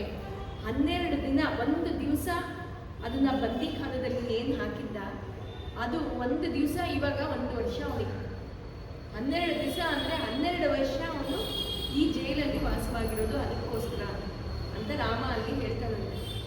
ಆ ಸಮಯ ಇನ್ನೂ ಬಂದಿಲ್ಲ, ನಾನು ಕಾಯ್ತಾ ಇದ್ದೀನಿ, 12 ವರ್ಷ ಆಗಿದ ತಕ್ಷಣ ನಾನು ಅವನಿಗೆ ಬಿಡುಗಡೆ ಮಾಡ್ತೀನಿ, ಇನ್ನೊಂದು 2 ದಿನ ಅಂತ ಸೀತಾಮಾತೆಗೆ ಹೇಳ್ತಾನೆ. ಸರಿ ಅಂತ ಹೇಳಿ ಎಲ್ಲ ಆಯಿತು. ಸೀತೆ ಹೇಗಾದರೂ ಮಾಡಿ ಈಗ ಪಾರು ಮಾಡು ಅಂತ ಹೇಳಿದಾಗ 2ನೇ ದಿವಸ ರಾತ್ರಿ ಆಯಿತು. ರಾತ್ರಿ ಏನು ಮಾಡ್ತಾರೆ, ಸಾಕ್ಷಾತ್ ಶ್ರೀರಾಮ ಮತ್ತು ಲಕ್ಷ್ಮಣ ತನೀಷಾ ರಾಜನ ಆಸ್ಥಾನಕ್ಕೆ ಕನಸಲ್ಲಿ ಬರೋದು. ತನೀಷಾ ರಾಜನ ಕನಸಲ್ಲಿ ಬಂದು ರಾಜನನ್ನು ನೋಡಬೇಕು ಅಂತ ಇದು ಕೇಳ್ಕೊತಾರೆ. ಅಲ್ಲಿ ಸೇವಕರು ಬಂದು ರಾಮನಿಗೆ ತನೀಷಾ ರಾಜನಿಗೆ ಹೇಳ್ತಾರೆ, ನಿಮ್ಮನ್ನು ನೋಡೋದಕ್ಕೆ ಯಾರೋ ಇಬ್ಬರು ಬಂದಿದ್ದಾರೆ. ಯಾರು ಅಂತ ಕೇಳ್ತಾರಂತೆ ರಾಜ. ಅವರು ನಿಮ್ಮನ್ನೇ ಮಾತಾಡಬೇಕು ಅಂತಿದ್ದಾರೆ ಅಂತ ಹೇಳಿದಾಗ ರಾಜ ಸರಿ ಅವ್ರನ್ನ ಕಳಿಸಿ ಅಂತ ಹೇಳ್ತಾರೆ. ಇಬ್ಬರನ್ನು ಒಳಗಡೆ ಕರ್ಕೊಂಡ್ಬರ್ತಾರೆ. ಯಾರು ನೀವು ಅಂತ ಕೇಳ್ತಾರೆ. ನಾವಿಲ್ಲೇ ಪಕ್ಕದ ಊರವರು, ನನ್ನ ಹೆಸರು ರಾಮೋಜಿ, ಇವನ ಹೆಸರು ಲಕ್ಷ್ಮಣೋಜಿ ಅಂತ ಹೇಳ್ಕೊತಾರೆ. ಸರಿ ಏನಕ್ಕೆ ಬಂದಿರೋದು ಅಂತ ಕೇಳ್ತಾರಂತೆ. ಆ ರಾಮದಾಸನನ್ನು ನೀನೇನು ಬಂದಿಯಲ್ಲಿ ಇಟ್ಟಿದೀಯಾ, ಅವನು ಬಿಡಿಸ್ಕೊಂಡು ಹೋಗೋದಕ್ಕೆ ಬಂದಿದ್ದೀವಿ ಅಂತ ಹೇಳ್ತಾರೆ. ತನೀಷಾ ರಾಜ ಜೋರು ನಗ್ತಾನಂತೆ. ನಿನಗೆ ಗೊತ್ತಾ ಅವನಿಗೆ ಯಾಕೆ ಇಟ್ಕೊಂಡಿದ್ದೀನಿ ಅಂತ, ಅವ್ನು ಬಿಡಬೇಕಂದ್ರೆ ಏನು ಕಂಡೀಷನ್ ಅದು ನಿಂಗೆ ಗೊತ್ತಾ ಅಂತ ಕೇಳ್ತಾರೆ. ಆಗ ರಾಮೋಜಿ ಕೇಳ್ತಾರಂತೆ, ಏನು ಕಂಡೀಷನ್ ಹೇಳು ಅಂತ. ಆಗ ಆ ತನೀಷಾ ರಾಜ ಹೇಳ್ತಾನೆ, ಅವನು 6 ಲಕ್ಷ ವರಹ ಉಪಯೋಗಿಸಿ ದೇವಸ್ಥಾನ ಕಟ್ಟಿಸಿದಾನೆ. ಆ 6 ಲಕ್ಷ ವರಹವನ್ನು ಯಾವಾಗ ಅವನು ವಾಪಸ್ ಕೊಡ್ತಾನೆ ಆಗ ಅವನಿಗೆ ಬಿಡುಗಡೆ. ಅದಕ್ಕೆ ಆ ರಾಮೋಜಿ ಹೇಳ್ತಾರಂತೆ, ಅದು ನನಗೆ ಗೊತ್ತು, ಏನು 6 ಲಕ್ಷ ವರಹಗಳಿದೆ ಆ ವರಹಗಳನ್ನು ನಾನೇ ತಂದಿದ್ದೀನಿ, ಆ ವರಹಗಳನ್ನು ನೀನು ಸ್ವೀಕರಿಸಿ ಅವನನ್ನ ಬಿಡಬೇಕು ಅಂತ ಹೇಳ್ತಾರೆ. ಹೌದಾ, ಕೊಡು ಅಂತ ಹೇಳ್ತಾರಂತೆ ರಾಜ. ಆ ವರಹಗಳೇನಿದೆ ಒಂದು ಮೂಟೆಯಲ್ಲಿರುತ್ತೆ. ಲಕ್ಷ್ಮಣಿಗೆ ಹೇಳ್ತಾನಂತೆ, ಲಕ್ಷ್ಮಣನಿಗೆ ರಾಮ ಹೇಳೋದು ಕೊಡಪ್ಪ ಅಂತ. ಲಕ್ಷ್ಮಣ ಹೋಗಿ ಆ ವರಹಗಳನ್ನೆಲ್ಲ ಅಲ್ಲಿ ಸುರಿತಾನಂತೆ ರಾಮನ ತನೀಷಾ ರಾಜನ ಮುಂದೆ ಸುರಿದ್ಬಿಟ್ಟು ಹೋಗ್ತಾರೆ. ನಿದ್ದೆ ತನೀಷಾ ರಾಜ ಎಚ್ಚೆತ್ತಾನಂತೆ. ಏನಿದು ಈ ರೀತಿ ಕನಸಾಯ್ತು ಅಂತ ಎಚ್ಚೆತ್ತಿ ಮುಂದೆ ನೋಡ್ತಾನೆ. ಅವನ ಮುಂದೆ ಅಲ್ಲಿ ಚಿನ್ನದ ವರಹಗಳು, 6 ಲಕ್ಷ ಚಿನ್ನದ ವರಹಗಳು. ಪಕ್ಕದಲ್ಲಿ ಹೆಂಡತಿ ಮಲಗಿದಾಳೆ. ಹೆಂಡತಿಗೆ ಎಬ್ಬಿಸಿ, ನೋಡು ಬೇಗ ಎದ್ದು ನೋಡು ಇದು ಏನಾಗಿದೆ ಅಂತ ಹೇಳಿ ಹೇಳಿದಾಗ ಹೆಂಡತಿ ಮತ್ತೆ ಗಂಡ ಇಬ್ಬರು ಬಂದು ನೋಡ್ತಾರೆ. ಚಿನ್ನದ ವರಹಗಳು. ಆ ಚಿನ್ನದ ವರಹಗಳು ಆಗಿನ ಸಮಯದಲ್ಲ, ಇದು ನಡೆದಿರೋದು 17th ಸೆಂಚುರಿನಲ್ಲಿ ನಡೆದಿರೋದು. ಆ ಸಮಯದ ವರಹಗಳಲ್ಲ. ಅದ್ರ ಮೇಲೆ ರಾಮ ಬಿಲ್ಲು ಇಟ್ಕೊಂಡಿರುವಂಥ ಚಿಹ್ನೆ ಒಂದು ಕಡೆ ಕಾಯಿನ್ ಮೇಲೆ ಹೆಂಗಿರುತ್ತೆ, ಇನ್ನೊಂದು ಕಡೆ ಹನುಮಂತನ ಚಿಹ್ನೆ. ಅಂದರೆ ಇದು ರಾಮರಾಜ್ಯದಲ್ಲಿ ಇದ್ದಂತಹ ವರಹಗಳಂತೆ. ಅದು ರಾಮರಾಜ್ಯ ಆಗಿನ ಕಾಲದಲ್ಲಿ, ಅಂದರೆ ತ್ರೇತಾಯುಗದಲ್ಲಿ, ಆ ತ್ರೇತಾಯುಗದಲ್ಲಿ ಇದ್ದಂಥ ಚಿನ್ನದ ವರಹಗಳನ್ನು ಈಗ ತಂದು ರಾಮ ಕೊಡ್ತಿದ್ದಾನೆ ಅವನ ಭಕ್ತಿಗೋಸ್ಕರ ಅಂತ ಹೇಳಿ ನೋಡಿ ಆ ರಾಜನಿಗೆ ಅತಿ ಆಶ್ಚರ್ಯವಾಗಿ ಯಾರು ಬಂದಿದ್ರು ಅಂತ ಸೈನಿಕರಿಗೆಲ್ಲ ಕೇಳಿದಾಗ ಯಾರು ಬಂದಿಲ್ಲ ಅಂತಾರೆ. ಆಗ ಅವ್ರಿಗೆ ಖುಷಿ ಆಗುತ್ತೆ, ಆ ಪರಮಾತ್ಮನ ದರ್ಶನ ನಮಗಾಯಿತು ಈ ರಾಮದಾಸನಿಂದ ಅಂತ ಹೇಳಿ ರಾಮದಾಸನಿಗೆ ಬಂದು ಬಿಡುಗಡೆಯನ್ನು ಮಾಡ್ತಾರೆ. ಇಲ್ಲಿ ಇನ್ನೊಂದು ಕೆಲವು ಕಡೆ ಹೇಳಿರೋದು ಏನಂದ್ರೆ, ರಾಮ ದುಡ್ಡು ಕೊಟ್ಟ ಮೇಲೆ ನೀನು ನನಗೆ ಸೈನ್ ಮಾಡಿಕೊಡ್ಬೇಕು, ದುಡ್ಡು ತಗೊಂಡಿದ್ದೀನಿ ಅಂತ ಹೇಳ್ತಾರಂತೆ ರಾಮಾಜಿ. ಹೌದಾ, ಎಲ್ಲಿ ಸೈನ್ ಮಾಡೋದು, ಹೇಗೆ ಸೈನ್ ಮಾಡೋದು, ನನ್ನ ಹತ್ರ ಏನು ಬರೆಯೋಕ್ಕೆಲ್ಲ ಏನೂ ಇಲ್ಲ ಅಂತ. ಸರಿ ಏನು ಬೇಡಪ್ಪ, ನೀನು ಪಾನ್ ತಿಂತೀಯಲ್ಲ, ಎಲೆ ತಿಂದು ಉಗ್ದಿದೆಯಲ್ಲ, ಆ ಉಗ್ದಿರೋದ್ರಲ್ಲೇ ನನ್ನ ಬಟ್ಟೆಯ ಶಲ್ಯದ ಮೇಲೆ ಬರೀ ಸಾಕು ಅಂತ ಹೇಳ್ತಾರಂತೆ ರಾಮೋಜಿ.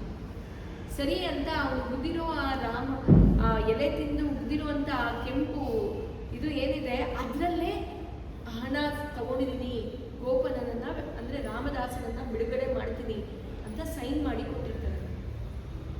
ಕೆಲವು ಕಡೆ ಏನು ಹೇಳಿದ್ದಾರೆ ಅಂದರೆ ಆ ಬಟ್ಟೆ ರಾಮದಾಸ ವಾಪಸ್ ಆ ದೇವಸ್ಥಾನಕ್ಕೆ ಹೋದಾಗ ರಾಮನ ಶಲ್ಯದಲ್ಲಿ ಹಾಗೆ ಇತ್ತಂತೆ ಆ ಚಿಹ್ನೆ ಅಂತ ಹೇಳಿದ್ದಾರೆ. ಕೆಲವು ಕಡೆ ಹಾಗೆ ಹೇಳಿದರೆ, ಕೆಲವು ಕಡೆ ಅದ್ರ ಬಗ್ಗೆ ಇನ್ನೂ ಉಲ್ಲೇಖ ಇದೆ. ಈ ರೀತಿ ಬರೆದುಕೊಂಡಿದ್ದಾನೆ ಅಂತ ಆ ಗ್ಯಾರಂಟಿ ಮೇಲೆ ರಾಮ ಹೋದ ಅಂತ ಹೇಳಿದ್ರು. ಹೀಗೆ ರಾಮದಾಸನನ್ನ ಬಿಡುಗಡೆ ಆಯಿತು. ರಾಮದಾಸರು ತನಿಷಾ ರಾಜನಿಗೆ ಕನಸಲ್ಲಿ ಬಂದು ಇದು ಅವರಿಗೆ ದರ್ಶನ ಕೊಟ್ಟಿದ್ದಾರೆ ಅಂತ ಕೇಳಿಸ್ಕೊಂಡು ರಾಮದಾಸರಿಗೆ ತುಂಬ ದುಃಖ ಆಗತ್ತಂತೆ. ತುಂಬ ದುಃಖ ಆಗಿ ಅವನಿಗೆ ನೀನು ದರ್ಶನ ಕೊಟ್ಟಿದ್ಯಾ, ನನಗೆ ನೀನು ದರ್ಶನ ಕೊಟ್ಟಿಲ್ಲ, ನೀನು ನನಗೆ ಮೋಕ್ಷ ಕೊಟ್ಟಿಲ್ಲ, ನೀನು ನನಗೆ ಮೋಕ್ಷ ಅಲ್ಲ ನನಗೆ ದರ್ಶನ ಕೊಟ್ಟಿಲ್ಲ, ನೀನು ನನಗೆ ದರ್ಶನ ಕೊಡೋ ತನಕ ನಾನು ಸಮಾಧಾನವಾಗಿರಲ್ಲ ಅಂತ ಹೇಳಿ ದೇವರಿಗೆ ಮೊರೆ ಹೋಗ್ತಾನಂತೆ. ಭಜನೆ ಹಾಡಿ ಹಾಡಿ ಹೇಳಿದಾಗ ಆಗ ನಾನು ಸತ್ತೋಗ್ತೀನಿ ಅಂತ ಆ ಮಟ್ಟಕ್ಕೆ ಕೊಂಡೋಗ್ತಾರೆ.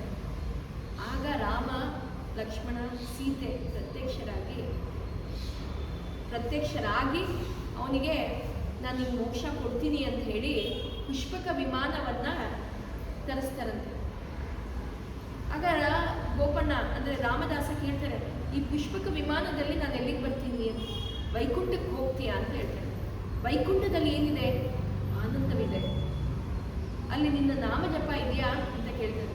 ಅಲ್ಲಿ ಅದೆಲ್ಲ ಏನಿಲ್ಲಪ್ಪ, ನೀನು ಆರಾಮಾಗಿರ್ಬೋದು, ಏನು ಚಿಂತೆ ಇಲ್ಲ ನಿಮಗೆ ಅಂತ ರಾಮ ಹೇಳ್ತಾನೆ. ಅಂಥ ಜಾಗಕ್ಕೆ ನಾನು ಬರೋದಿಲ್ಲ, ನಿನ್ನ ನಾಮ ಜಪ ಎಲ್ಲಿಲ್ಲ ಅಂಥ ಜಾಗಕ್ಕೆ ನಾನು ಬರೋದಿಲ್ಲ, ನನಗೆ ಬೇಡ ಅಂತ ಹೇಳ್ತಾರೆ. ಮತ್ತು ಇನ್ನೇನು ಮಾಡ್ತೀಯಾ, ನಾನು ನಿಮ್ಗೆ ಮೋಕ್ಷ ಕೊಡೋದಕ್ಕೆ ಬಂದಿದ್ದೀನಿ. ಆಗ ರಾಮದಾಸ ಹೇಳ್ತಾರಂತೆ, ನನ್ನ ಆತ್ಮ ನನಗೆ ನೀನು ಏನು ಕೊಡಬೇಕು, ನನ್ನ ಈ ಆತ್ಮ ಈ ಭದ್ರಾಚಲದಲ್ಲೇ ಇದ್ದು ಇಲ್ಲಿ ಬರೋ ಭಕ್ತರನ್ನು ನಾನು ಸದಾ ನೋಡ್ತಾ ಇರಬೇಕು, ಅವರ ಭಕ್ತಿಯ ಪರಾಕಾಷ್ಠೆಯನ್ನು ನಾನು ನೋಡಿ ಸಂತೋಷ ಪಡಬೇಕು, ಆ ಅನುಗ್ರಹವನ್ನು ಮಾಡು ಅಂತ ಕೇಳ್ತಾರೆ. ಸರಿ ಅಂತ ರಾಮ ಹೇಳ್ತಾರೆ. ಇದು ಒಂದು ಕಡೆ ಎಂಡಿಂಗ್.